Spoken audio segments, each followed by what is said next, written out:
नमस्कार, शुभांगी रेसिपीज आणि बरंच काही चॅनलमध्ये तुमचं स्वागत आहे. आज आपण इथे करणार आहोत गुळाची लापशी म्हणजे गव्हाची खीर. दत्त जयंती स्पेशल रेसिपी म्हणा किंवा मार्गशीर्ष महिन्यातले गुरुवार चालू आहेत, त्याच्यामुळे कोणत्याही गुरुवारी नैवेद्यासाठी केली जाणारी ही खीर आहे. चला मग लगेच रेसिपीला सुरुवात करूया.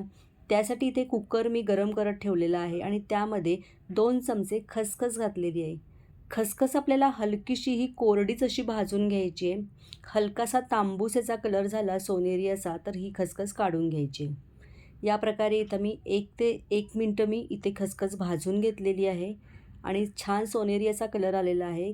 दुसऱ्या ताटलीत काढून घेतलेली आहे. आता त्याच कुकरमध्ये पुन्हा मी इथे 2 चमचे साजूक तूप घातलेलं आहे. तूप चांगलं आपल्याला इथे वितळून घ्यायचं आहे. गरम झाल्यानंतर तूप ह्याच्यामध्ये आपल्याला ड्रायफ्रूट्स तळून घ्यायचे आहेत. त्यासाठी मी इथे पाववाटी काजूचे काप घेतलेले आहेत, उभटसर असे काप करून घेतलेत आणि पाववाटी इथे मी बदामाचे काप घेतलेले आहेत, ते पण उभटसर असे कट करून घेतलेत, मोठे मोठे असे, म्हणजे छान असे दिसतात दिसायला पण आणि तोंडात आल्यानंतर चवीला पण छान लागतात या प्रकारे. आणि हे पण आता मी इथे तांबूसर हलकासा सोनेरी कलर आल्यानंतर लगेच काढून घेतलेले आहेत.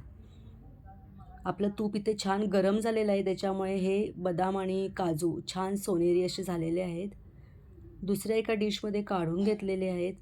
आणि आता याच कुकरच्या ह्याच्यामध्ये मी परत इथे मी सुकं खोबरं घेतलेलं आहे पाववाटी आणि त्याचे पातळसर असे काप करून घेतलेत. आपण चिवड्यासाठी जसे काप करतो तसे. हे पण हलकेसे अगदी सोनेरी कलर आला की काढून घ्यायचे आहेत. खूप तळायचे नाही आहेत. इथे तुम्ही सुक्या खोबऱ्याच्या ऐवजी ओलं खोबरंसुद्धा वापरू शकता, त्याची पण टेस्ट खूप छान लागते. आता हे एका मी बाउलमध्ये काढून घेतलेले आहेत हे सुद्धा. त्यानंतर आता आपलं एवढं तूप उरलेलं आहे. पुन्हा याच कुकरमध्ये मी अजून 1 चमचा मी इथे तूप घातलेलं आहे आणि तूप वितळल्यानंतर ह्याच्यामध्ये 8 ते 10 लवंग घातलेले आहेत. तूप चांगलं कडकडीत गरम झालेलं आहे, त्याच्यामुळे लवंग अशी उडती आहे, तुम्ही बघू शकता आणि छान फुललेलीसुद्धा आहे. आता ही छान लवंग फुलल्यानंतर ह्याच्यामध्ये मी 1 वाटी इथे गव्हाचा भरडा घातलेला आहे. तुम्ही इथे ह्याला गव्हाचा भरडा म्हणू शकता किंवा आता अलीकडे बाजारामध्ये दलियासुद्धा मिळतो, तोही वापरला तरीसुद्धा चालतो. या प्रकारे इथे तो तुपामध्ये घालायचा आहे आणि छान असा हलकासा पांढरट असा होईपर्यंत चांगला भाजून घ्यायचा आहे. त्या अगोदर ह्याच्यामध्ये मी पाववाटी हरभऱ्याची डाळ पण घातलेली आहे. हरभऱ्याची डाळ आणि गव्हाचा दलिया दोन्ही पण आपल्याला इथे छान असं तुपावरती भाजून घ्यायचं आहे. दलिया जो असतो की नाही तो म्हणजे गव्हाचा जो भरडा याच्यामध्ये मी घेतलेला आहे तो पांढरटसर असा झालेला आहे, बघू शकता तुम्ही. जसा जसा तो तळला जाईल म्हणजे तुपामध्ये चांगला परतवला जाईल तसा तो असा पांढरट व्हायला लागतो आणि चांगला फुलतो. असा आपण लाह्या कशा फुलतात त्याप्रमाणे तो चांगला फुलतो या प्रकारे. आता हा अगदी पांढरटसर असा झालेला आहे, तुम्ही पाहू शकता. इथपर्यंत आपल्याला हा चांगला परतवून घ्यायचा आहे तुपामध्ये. इतका हा परतवून झाला की आता याच्यामध्ये आपण पाणी घालणार आहोत. त्यासाठी मी पाणी अगोदरच गरम करून घेतलेलं आहे आणि गरम झालेलं पाणी आपण याच्यामध्ये आता घालणार आहोत. तुम्ही पाहू शकता इतका हा दलिया छान असा खरपूस भाजला गेलेला आहे. आता याच्यामध्ये गरम पाणी घालायचं. पाणी घालताना गरमच घाला, म्हणजे काय होतं की हा पटकन फुलतो आणि लवकर शिजतो. तसा हा गव्हाचा भरडा शिजायला थोडासा वेळ लागतो, त्याच्यामुळे मी इथं कुकरमध्ये झटपट करून घेते आहे. पाणी इथे मी चौपट घालायचं आहे, म्हणजे 1 वाटीसाठी मी 4 वाटी पाणी इथे घातलेलं आहे आणि चांगली अशी उकळी येऊ द्यायची. आता उकळी आल्यानंतर आपल्याला पुन्हा एकदा हे व्यवस्थित असं मिक्स करून घ्यायचं आहे, ढवळून घ्यायचं आहे आणि त्यानंतर आता मी ते कुकरचं झाकण लावते आहे आणि झाकण लावून ह्याच्यात 4 ते 5 शिट्ट्या करून घ्यायच्या, म्हणजे हा मऊसूत असा छान शिजतो. आता इथे कुकर झालेला आहे. शिट्ट्या 4 मी करून घेतलेल्या आहेत. आता शिट्टी गार झाली आहे, आता काढून बघूया. इथे पाहू शकता पुन्हा मी गॅस इथं चालू केलेला आहे आता. आता आपण हे बघूया.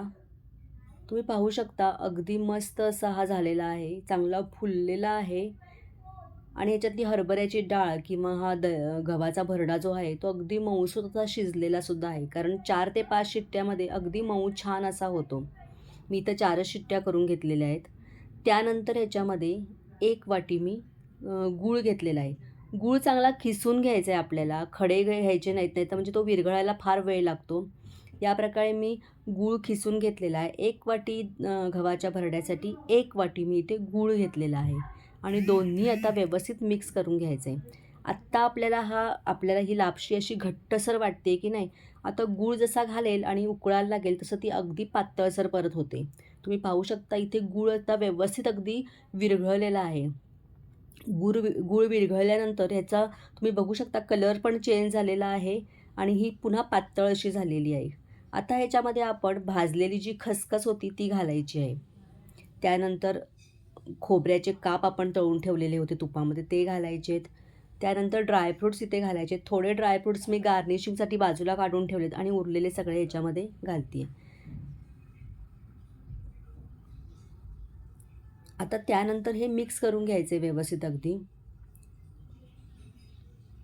तुम्हाला मी एक आठवण करून देते. तुम्हाला जर माझे हे रेसिपीचे व्हिडिओ आवडत असतील तर तुम्ही एक लाईक करा, शेअर करा जास्तीत जास्त आणि कमेंट करून तुम्हाला कशी वाटते रेसिपी नक्की सांगा आणि अजून सबस्क्राईब केलं नसेल तर नक्की माझ्या चॅनलला सबस्क्राईब करा.